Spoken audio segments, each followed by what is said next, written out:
L'homme vient tout juste de reprendre connaissance, et découvre que sa femme est plaquée au sol par des trafiquants d'êtres humains, qui la frottent littéralement contre le sol. Et le véritable coupable de tout ça n'est autre que leur précieuse fille qu'ils viennent tout juste de reconnaître, Ajao. En réalité, Xiao Shuai et Xiao Mei, amnésiques. Après l'accident de voiture, Ajao les a recueillis chez lui. En manque d'amour familial, Ajao a menti, prétendant qu'ils étaient ses parents. Je te nourris et je t'héberge. Tu as eu l'audace de voler et de manger la poule de la maison. Le pauvre Ajao est orphelin depuis tout petit, toujours traité par sa tante cruelle, comme une bête. Il vivait même dans une niche de chien. Et ce n'est pas tout. Tout le village le prenait pour un porte-malheur. Les villageois le frappaient ou le chassaient. Le plus odieux, c'est que la tante et sa famille, ils allaient jusqu'à envisager de vendre Ajao pour de l'argent. Alors, quand Ajao ramena le dépité Xiao Shuai et Xiao Mei à la maison, il ne pouvait que les installer dans la montagne, dans une cabane de chasseurs abandonnée. En voyant le spectacle de désolation sous ses yeux, Xiao Shuai se sentit terriblement coupable. Je croyais que je n'étais pas à la hauteur, et que ma femme et ma fille en souffraient par ma faute. Je ne sais pas pourquoi, mais dès que je te vois, je m'énerve.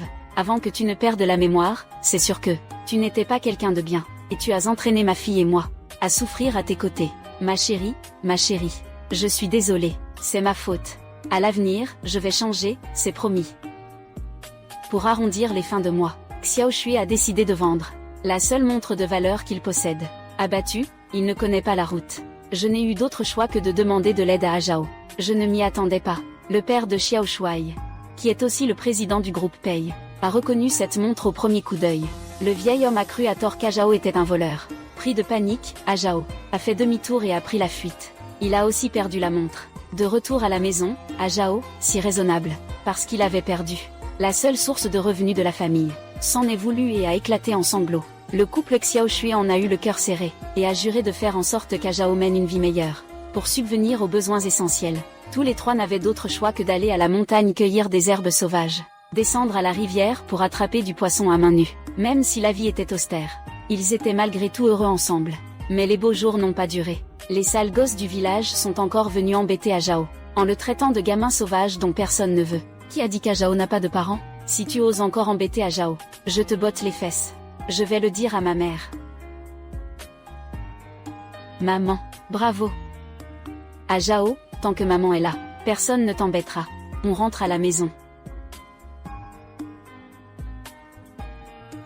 Ajao. Cette gamine, où est-ce qu'elle a bien pu aller? Ergouzi.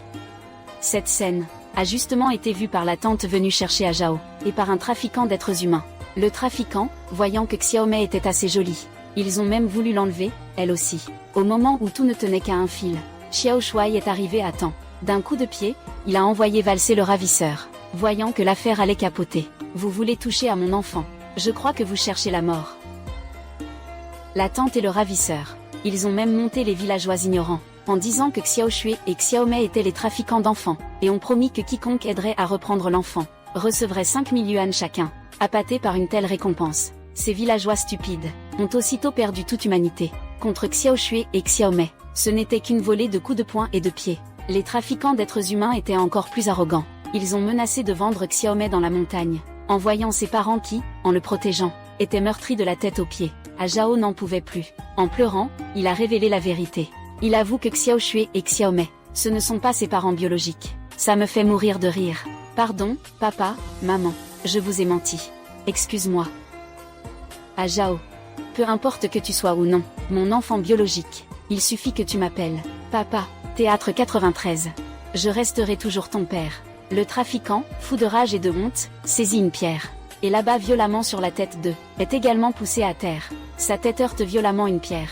Un choc violent a même fait retrouver la mémoire à Xiaomei. En voyant la cicatrice sur le bras d'Ajao, elle a aussitôt reconnu qu'il s'agissait de sa fille biologique perdue depuis des années.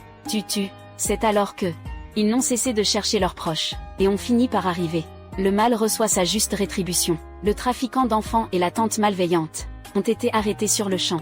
La famille est enfin réunie. Xiao Shui décide de ramener l'aimable Ajao, alias Wang Guang, officiellement à la maison. Comment papa pourrait-il t'en vouloir? Allons-y. Rentrons à la maison ensemble. De retour dans notre vraie maison, face à la somptueuse villa qui s'offre à ses yeux, semble un peu désemparé. Et de l'autre côté, le grand-père, qui n'en sait rien, Il est encore bouleversé par la disparition de sa petite fille. Il sort alors la moitié d'un pendentif en jade dragon phénix que sa petite fille avait caché. La vue de l'objet lui rappelle sa petite fille. En voyant Wang Pei, des bribes de souvenirs traversent l'esprit de Nan Nan. Nan Nan court droit vers un vase, et en sort, contre toute attente, l'autre moitié du pendentif en jade.